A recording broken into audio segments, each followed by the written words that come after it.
Hi, David. Morning. Morning.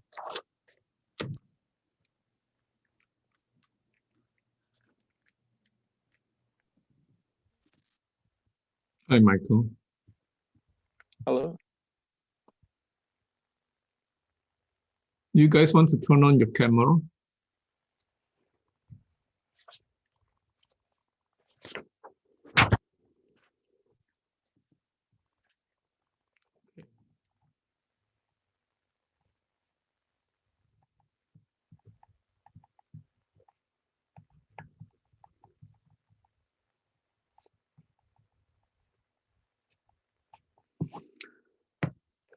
Okay, I guess we are about time for starting. Do you all have any questions?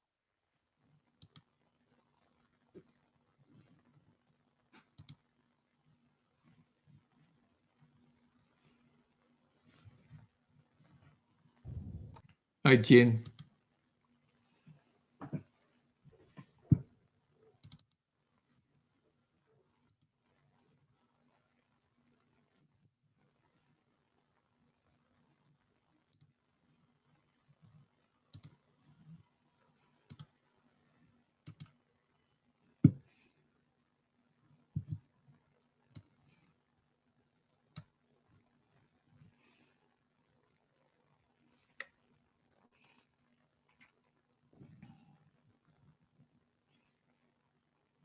Hi, Jane Liu.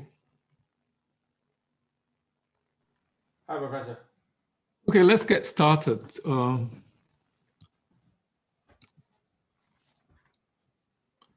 Today I'm going to talk about radiation.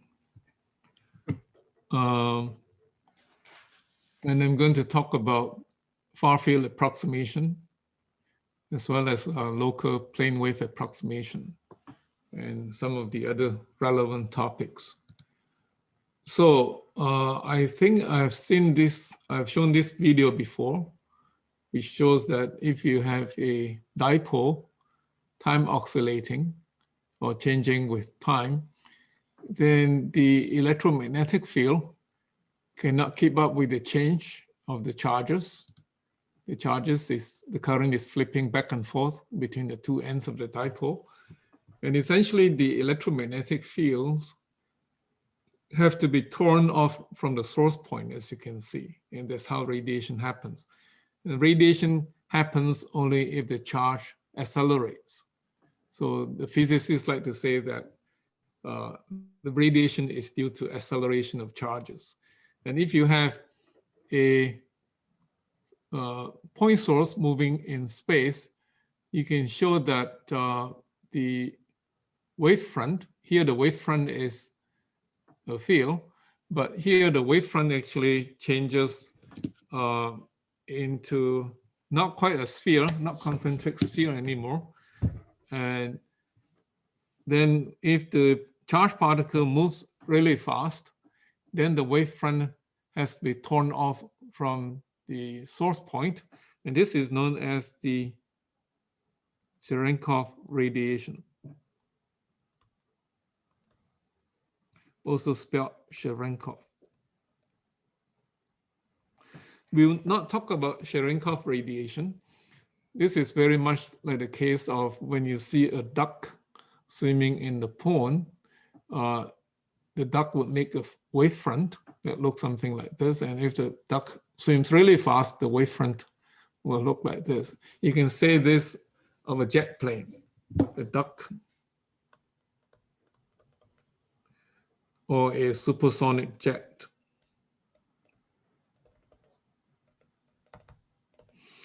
The charge actually has to move faster than the velocity of light or electromagnetic wave in the medium before it can radiate.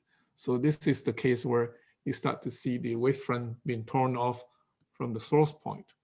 So we will talk about simpler cases where the charges or the currents we have is a time-varying current or charges, and that will give rise to radiation.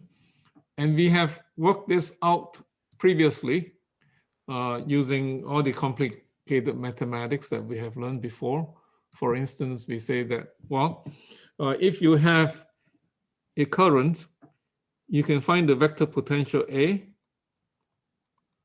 and that vector potential is given by mu, a volume integral, dr prime, the convolution of the current source with the Green's function. And if I write the Green's function explicitly, the Green's function will look something like this.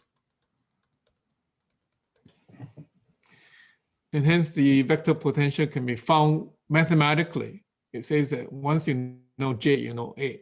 And you can also find the scalar potential by the same token. It will be given by this formula that we have derived before. A charge density, and then convolving with the Green's function by the principle of linear superposition. Okay, this is vector potential, and this is scalar potential. Okay. So, but these things are very complicated, as you can see. These equations are very complicated. They are obtained by solving this Helmholtz equation, like Laplacian plus beta square A R is equal to minus mu J for the first case. And then for the second case is obtained by solving this Helmholtz equation, saying that the phi should satisfy this equation over here, okay? And we solve this with the Lorentz gauge. I better spell Lorentz correctly.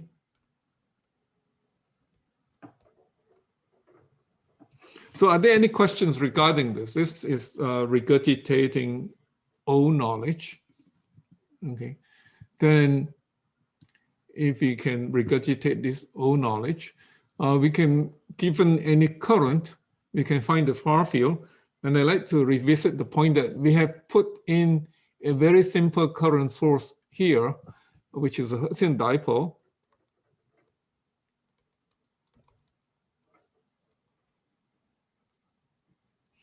In that case, the current distribution is very simple.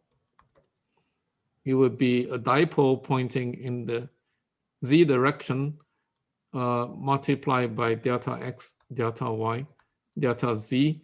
And that's how we define a point source. And you can say that this can be written in a compact notation by just writing it like this, okay?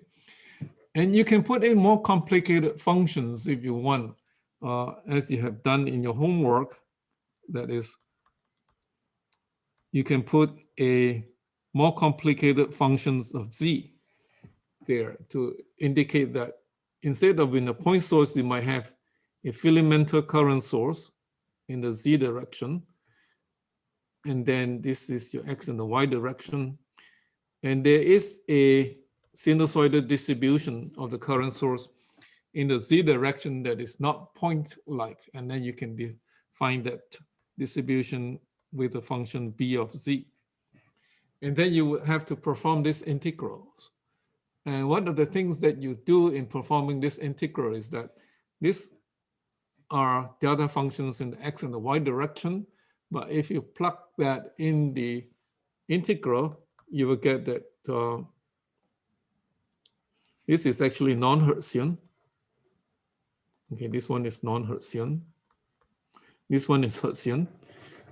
So if you look at the integral again, you will have the fact that if you have a very complicated integral like this, and you plug this in there, then the integration in the x direction and the y direction is trivial. You can use the shifting property of the delta function.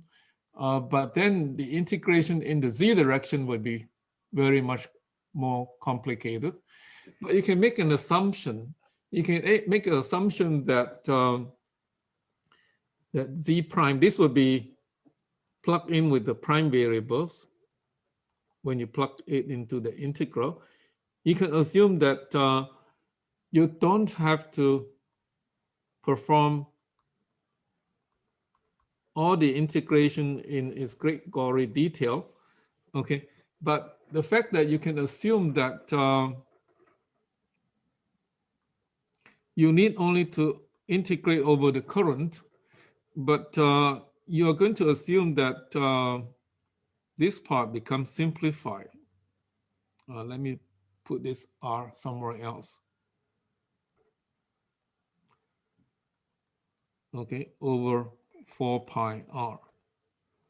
I'm going to assume that R prime is small, okay? Because I'm going to assume that the source that I have is going to be located very much around the origin. So X prime, Y prime, and Z prime are all very small. So I can replace this exponential function plus its denominator with this thing. And then I would just have, this is an approximation and I should indicate so. And then I can put this outside, okay, where I have assumed that the magnitude of R is equal to R. Then I would just have this integration over.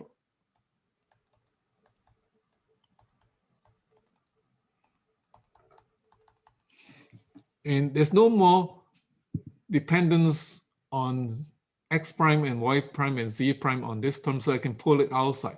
So essentially when you do this, you are just integrating the current over the location of the sources, okay? So when you do this and you assume that you can take this exponential function out, you are saying that retardation effect on the source is ignored. Okay, so instead of having a nice delta function to integrate over, you might have to integrate this function, which is a box function. In some cases, okay, B of Z might look something like this. And if you want to be more realistic, you say that B of Z might look like a sinusoidal current distribution to get a better approximation of the current distribution when you perform this integration. You can still assume that it is a delta function in the X and the Y direction, and this you call a filamental approximation, a filamental current approximation. Okay, and you can do this for short dipoles. If the dipole is very small and short, you can make this kind of approximation. These are essentially short dipole approximation.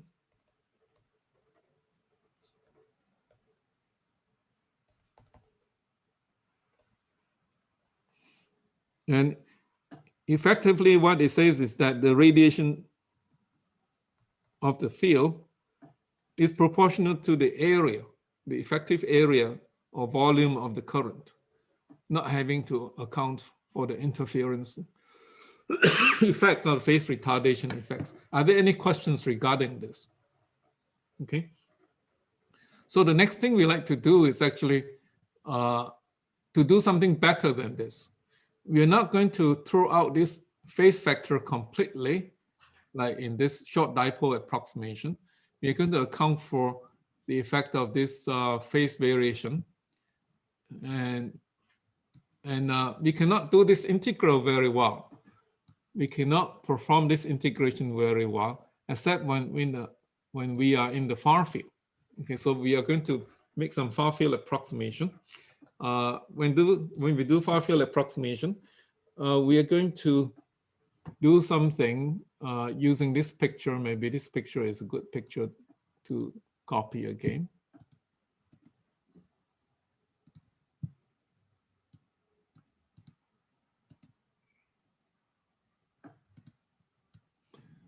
Okay, we're going to assume that the, I don't want this, thank you. So I'm going to assume that the observation point that I have here, I'm going to be observing at this point R. This is also the observation point R. That point is going to be very far away, so far away that I can make approximations. I'm going to assume that my source is actually quite close to the origin. Okay, so then I can make approximations that when R minus R prime, which is the distance of the observation point to the source point, this is the source point. This is usually called the observation point. And when the two very far apart, I can make some approximations.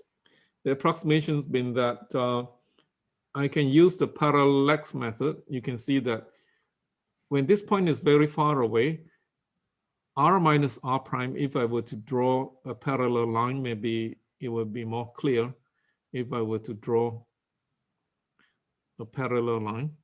If I make these two lines very much parallel to each other, okay, make these two line and this other line to be almost parallel to each other, and assuming that this thing is very, very far away, then the difference in the distance from the observation point, the difference of the distance of this point and this point for the observation point is just going to be, as you have learned in some undergraduate course, which is R. R is the magnitude of this distance. I can actually just write it like this, minus R prime dot R hat. R hat is a unit vector that points in that direction. Okay, R prime is this vector. R prime dot R hat is the component of R prime in this direction. And if I subtract it, I get this distance. Okay, and it's not obvious from this figure, but if you take the observation point to be very far away, you can see that using the parallax method, this is quite parallax method, this approximation is quite clear. Okay, so, but you can also show this approximation by using algebra. You can say that R minus R prime square is just equal to R minus R prime dot with R minus R prime. And if you multiply this out, this is R dot R plus or minus 2 R prime dot R. There are two terms that are the cross terms, and then there will be one last term that is R prime dot R prime. Okay, I'm going to assume that R prime is very small. Okay, I'm going to assume that R prime is very small. Then you can see that the last term, is it going to be large or small if R prime is going to be very small? I'm going to assume that R is very large and very far away, but R prime is not large, it's small. And then you can see that the last term will be very, very small. The second last term is not that small. It's small, but not as small as the last term. And the first term is very, very large when R is very large. So I can say that this is approximately equal to R squared minus 2 R prime dot R. Okay. And then I'm going to make an approximation that when I want to calculate this, I would just take the square root of this. R squared minus 2 R prime dot R, taking the square root of that. And I can take out my R squared outside the square root. I will get 1 here. And then what I have left is 2R prime dot R over R squared. Okay, and you know how to do Taylor series expansion or doing binomial expansion when you have something like this. Okay, you would just use the formula that 1 minus x to the power of n is approximately equal to 1 minus nx, when x is very, very small. Okay, that is something you should remember. And I can use that formula here to do the Taylor series expansion. And hence this would be equal to R1 minus R prime dot R over R squared. And if you work this out, okay, this would be just the same as before. R minus R prime dot R hat. Okay, same formula as before, where this R is just equal to R. So you can also show by algebra. What I'm trying to get at is that you can also show by algebra that this approximation is valid. You can use parallax method or the algebraic method. They are the same. Okay, so with this approximation, and if you plug that into integrals like what we have seen before, then there is a chance that we can perform this integral in closed form.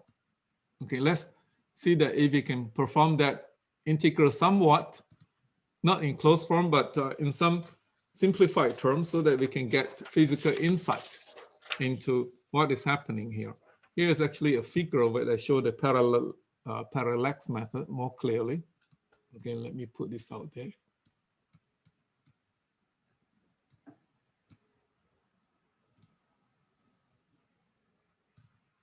So it's just a good figure to show the parallax method, because this was not too good. Okay. So with this approximation, I'm going to plug into that integral and obtain the fact that, well, my radiation integral for the vector potential now is approximately equal to mu. And then I'm going to just draw one integral sign instead of drawing three of them. But it's understood that it means the volume integral. Okay. And then I'm going to make the approximation. And in the denominator, I will have R minus R hat dot R prime. Okay. In the exponential part, I will have beta R minus R prime dot R hat, where I have made the approximation that R minus R prime is approximately equal to R minus R prime dot R hat. Okay. And I can see that when this thing is small, then the denominator can be made small. That is, what happens is that if I have 1 over R plus a small number, okay, that's what essentially it's saying. If I have this thing plus a small number, this is not a vector actually, just a scalar number, this delta is unimportant. I can just replace it with 1 over R. And that's what I'm going to do to the denominator. However, the term in the exponent, which is this term over here, cannot be dropped, because in the exponent, you have this J beta R minus delta. Okay, I can see that this is e to the minus J beta R plus e to the J beta delta. Okay, because this term is multiplied by beta. Okay, so it could be that even if delta is small, but beta times delta is not small, you have a phase term that is significant. When this phase term is significant, you cannot drop this term. So you cannot drop this term in the exponent, because there could be cases where the frequency is high. When the frequency is high, then even if delta is small, this is not ignorable, because beta, if you remember, is omega over c. So when the frequency is high or the wavelength is short, you cannot drop that term. So the approximation that you end up with finally is that the vector potential A, R, can be approximately equal to mu. And I can take this term outside now because it has been replaced by this. And I can put it outside. And the exponential part has two parts, okay? One part that is not dependent on r prime, I can put it outside as well. And then I would have integration over that part that depends on r prime only. That will be j of r prime. And then the only part that has r prime dependence is this thing in the exponent, r prime dot r hat. There should be a plus sign here. Okay, you can see that this integral is a lot simpler than the original integral. And if you're able to make this approximation, it is called the far field approximation.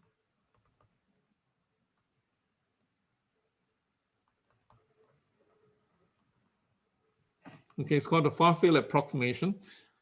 What physical insight does it give you? You will ask yourself, what physical insight did you gain by making this far field approximation?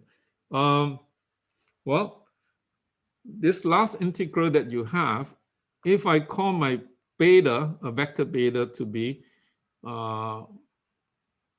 beta r hat, okay, if I define this to be that, and then if I look at this integral, it looks something like this. J beta dot r prime, dot r prime, okay? Let me get rid of this.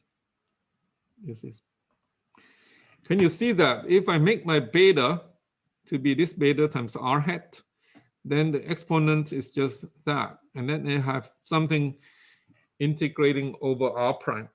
What does this integral remind you of? Well,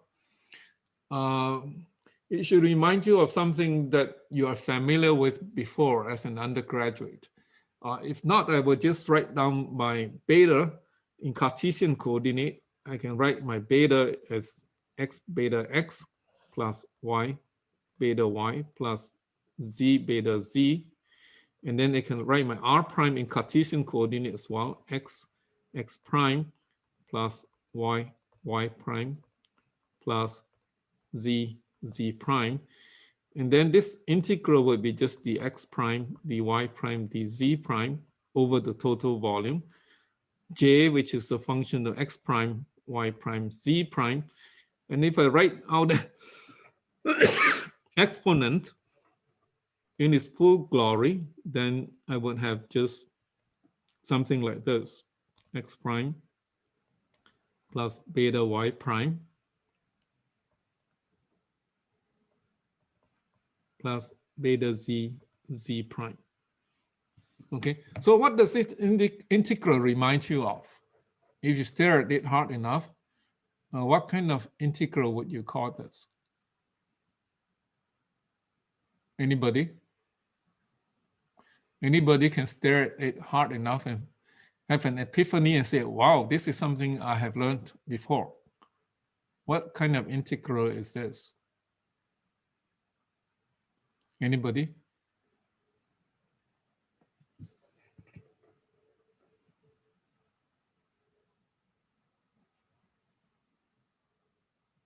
How about David? Would you like to give this integral a name?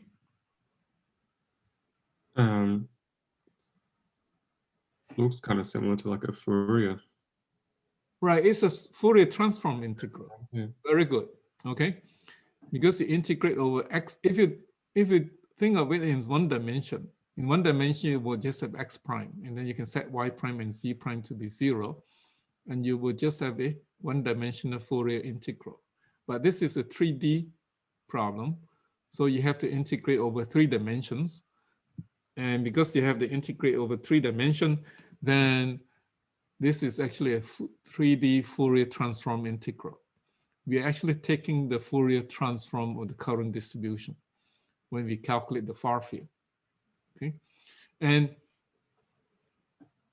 the only difference is that this beta is not the kind of beta that you have in Fourier transform.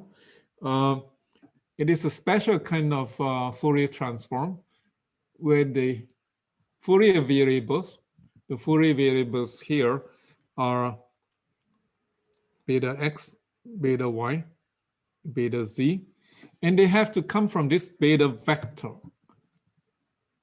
Okay, that it has to come from this beta vector, which is something looking like this. And it has to be such that beta is equal to beta r hat. It is a vector always pointing in the r hat direction. Okay, but it has to have a fixed length. The length of this vector is just beta. So it's unlike a Fourier transform variable, beta x, beta y, beta z, which is a variable for every point in space. This variable is restricted to be values on the surface of a sphere. If you look at this beta vector is always pointing in the r hat direction. Okay, but its length is always fixed. Its length is always fixed. And this sphere is called the Ewart sphere.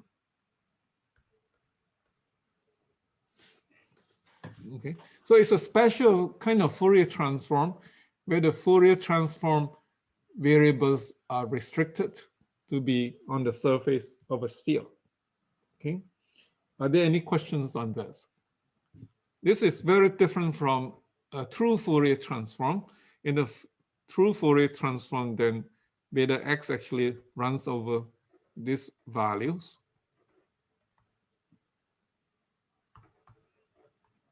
Okay, this is a true Fourier transform. And that is what you will learn in a Fourier transform course. But this is not a true Fourier transform. Okay. This is one significance that you have, which is that the vector potential is proportional to the Fourier transform of the current, but with the Fourier variables restricted to be on the Ewart sphere. Okay, there's one significant insight we get. Another thing is that if I were to look at this integral, it says that the vector potential is actually proportional to something which I can call or write it in a manner. Okay, maybe I can write it here. That if I look at this expression, okay, essentially it says that the vector potential A of R can be written as mu e to the minus j beta r over 4 pi r. And then the rest of the function, I can call it the function of beta. Okay, I can call this part just a function of beta. That's what I'm doing. If I go back and write it there, I'm just calling this part function of beta. Okay, so that is what the far field vector potential is. It becomes a Fourier transform with beta, the Fourier variable restricted to be on the Ewart sphere. Okay, so one thing about this is that the field looks like a spherical wave. This is just a spherical wave.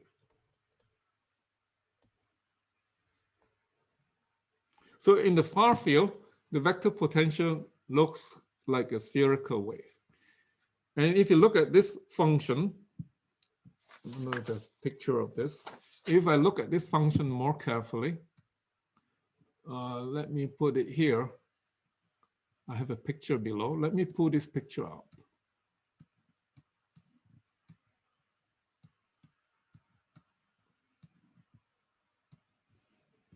Okay, if I look at this thing, this picture, if my observation point is over here, what I'm seeing is that I'm seeing a spherical wave coming from the source. Okay, the spherical wave is going to look something like this. And if I restrict my observation point to be over this region, then the spherical wave is going to look like a plane wave. Everybody knows that if you go sufficiently far away from the source point, the spherical wave looks like a plane wave. It becomes locally a plane wave. Moreover, if your observation point is restricted to this region, okay, your beta changes very little. Beta is the vector that points from the source point to the observation point. So this function is going to change very slowly. Only this part is going to change rapidly. So if beta is high or a large number, then what you see is that you see a local plane wave with this function being slowly varying. Okay, and that's one physics or physical insight you should get from this expression. So we can make a local plane wave approximation to this function. And let me see what kind of mathematics that we can derive then. So I'm going to make local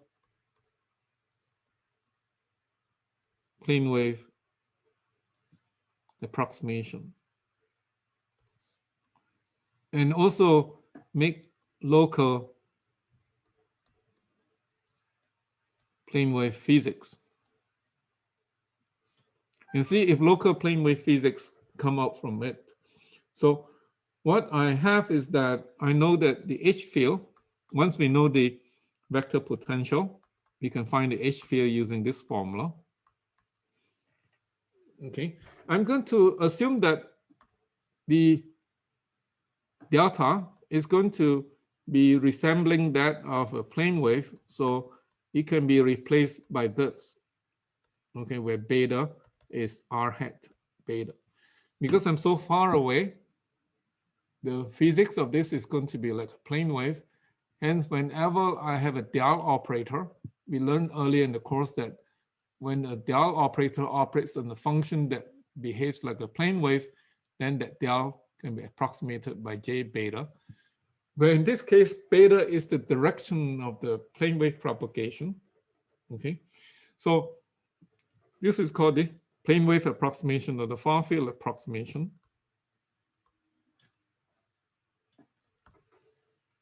Okay, and then I can actually work this formula out quite easily now. H is just equal to 1 over mu. I'm going to plug that in. I will get something like j beta. Okay, and beta is going to be that, so I will get r cross a. Okay, a is in general a three-dimensional function. So if I were to look at a, in spherical coordinate, it will have three components plus phi component. Okay, because I'm going to cross this with r, the r component would not contribute to the cross product. So with some hindsight, I say that this is going to be 1 over mu j beta r cross with just theta a theta plus phi a phi. And if you work this out, you would just have h then would be just equal to j beta over mu. Okay, if we work this out, it's worked out in the lecture notes. So it will give you a theta a phi minus phi a theta. Okay, because r cross theta gives you phi and r cross phi gives you minus theta. So you get this kind of expression out finally, which means that the magnetic field is pointing in the theta hat direction and the phi hat direction. And let me familiarize yourself with polar coordinate or spherical coordinate again, that if you have some spherical coordinate, then theta hat is this unit vector that points in this direction. Phi hat is this unit vector that points in this direction. And so if you were to transfer the phi hat to that position is going to point like that. And then r hat is going to be pointing like that. The wave is propagating like a spherical wave in the r hat direction. And you can see that the r hat direction is going to be orthogonal to the theta hat direction and the phi hat direction. So you conclude that beta dot h is equal to 0. In other words, the magnetic field is polarized in the direction that's transverse to beta, because beta is r hat beta. Okay, so you can also work out the electric field. The electric field can be gotten from Ampere's law. Okay, and again, you can make the far field approximation.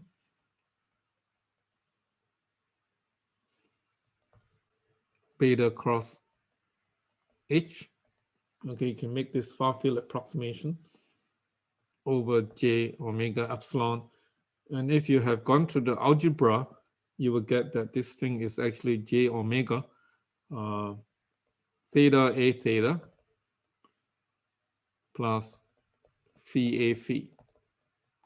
Again, the electric field is polarized in the theta and the phi direction, theta hat and phi hat direction. And you can show that again, beta dot E equal to 0, which means that this actually behaves like a TEM wave. You can also show that if I take H and then take the ratio of H to E, you will find that the magnitude of this vector is the same as the magnitude of that vector if you do your vector algebra. And then the ratio of the H to E would be beta over omega mu. Okay, there's an omega here, there's a mu here, and this is just omega mu epsilon, if you remember, divided by omega mu. So this would be just epsilon over mu.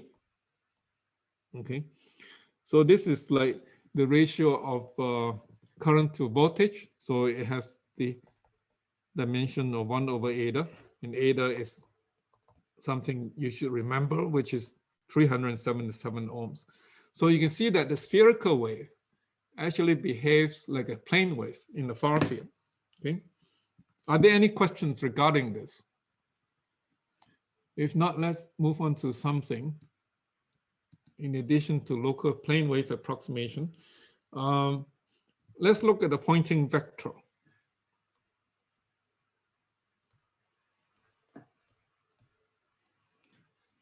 The pointing vector and the pointing theorem says that the complex pointing vector, okay, is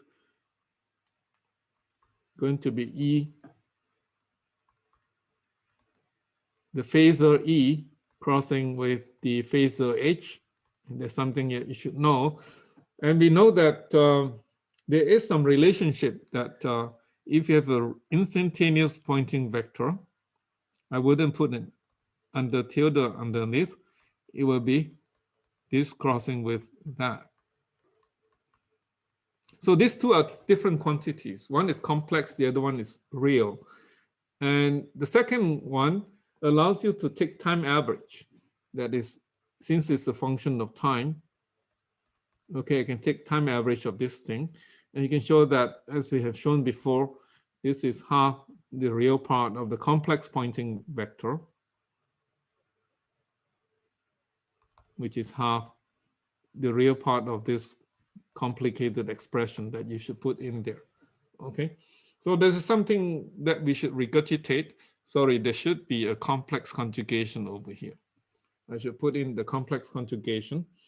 So if you now put in the far field approximation, okay, if you put in the far field approximation, you can see that this far field looks like a plane wave.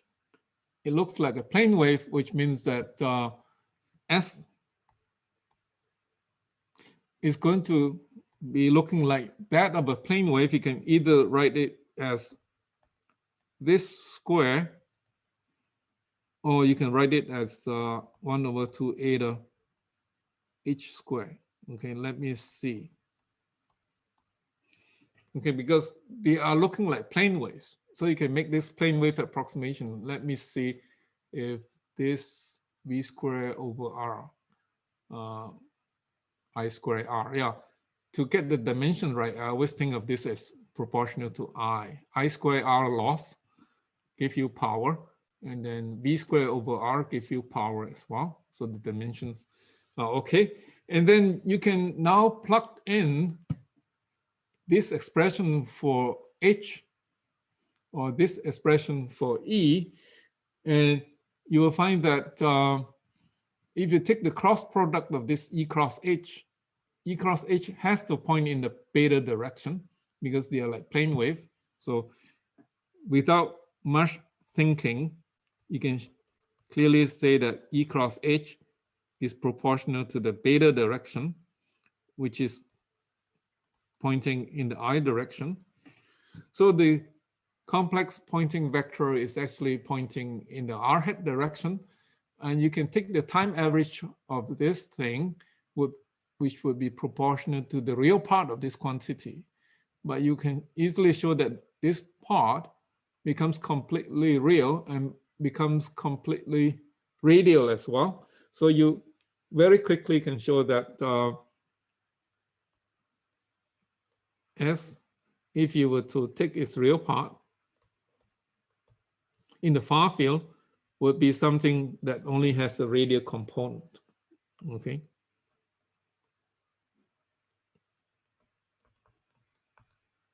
Okay, let me be a little bit careful about this notation here because this is complex, but it becomes completely real. So I should say that I should take a half the real part here, and this is the time average pointing vector, and then you can show that this is actually equal to r hat using the plane wave approximation, E squared divided by 2 eta, okay? And then you can find the total power radiated by saying that this is the omega SR, theta and phi. Okay, you can take this thing and radiate in all direction and integrate over all direction. This is integrating over 4 pi radian. And this would involve an integral like 0 to 2 pi. And then there should be an r squared somewhere in order to pick up the total power. Okay, so if you do that, then this would be 0 to 2 pi, and then 0 to pi, and then r squared sine square, sorry, no sine square, sine theta, d phi. Okay, that is what the omega is. And then you just plug it in these values. Okay, just plug in that value. And that gives you the total power. For the case of a Hertzian dipole, you can find this in closed form, but for a general antenna, this usually cannot be found in closed form. You might have to do this numerically. Then again, you define something called the average pointing vector. And this is obtained by taking the total power and assuming that it's isotropic. Okay, this is isotropic.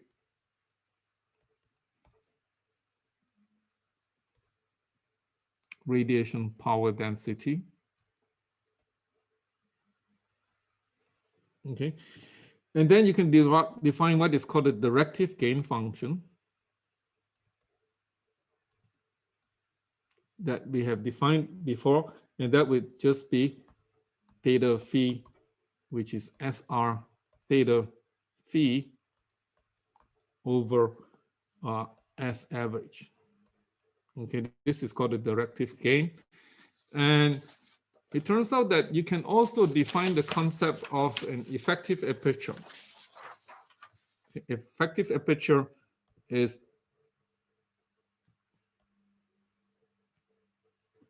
what is an effective aperture? Let me make sure that I get this definition correct. which is that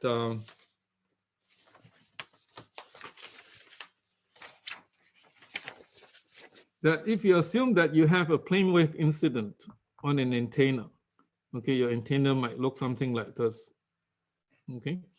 And then the power received by the antenna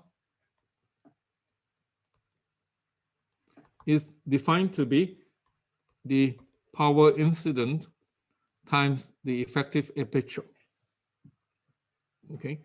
So the effective aperture is very much like a radiating antenna, but you turn the antenna around.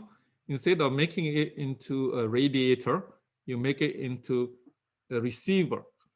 And then you can define something called the effective aperture, where if you multiply by the incident power, this is incident power density, the Poynting vector, and this incident power density is measured in terms of watts per meter square. And if you multiply by an area in terms of meter square, then you get the total power received. Or you can think of that this is the aperture that will intercept the incoming power density. So this is like some kind of an intercepting area. Okay, and it turns out that the gain function, the directive gain function and the effective aperture are related by this formula. Very famous formula. Okay, not easy to derive, but they're actually equal to each other. That means that the left-hand side should also be a function of theta and phi. Because when this antenna comes in, there's some angular dependence there. And if an antenna receives wow in a certain theta and phi direction, the antenna also radiates wow. Okay, so good antenna receivers are also good antenna radiator.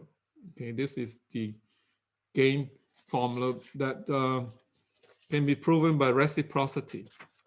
And of course, I can show some figures at the end, which is that you can design antennas so that the gain function looks very, very nice. In essence, you define antenna so that all the energy of the antenna is being radiated into these lobes, okay, the main lobe and so on. And you can have an array of antenna sources, and they can interfere constructively with each other to give you a radiation pattern or a gain function that looks something like this, making the antenna a very good antenna in terms of communication. Are there any questions before we stop? Any questions, anybody? If not, then I would let you go. I'll let you go. And then I would give you a homework. And there should be a take-home exam next week, I believe. We are due for a take-home exam. No, the week after next. Okay, the week after next, we will have exam 3. Okay, just to give you some forewarning beforehand. You keep safe, take good care of yourself. Okay, don't go and party so that you won't get, just in case you get. Okay, I'll see you later. Bye-bye. Thank you.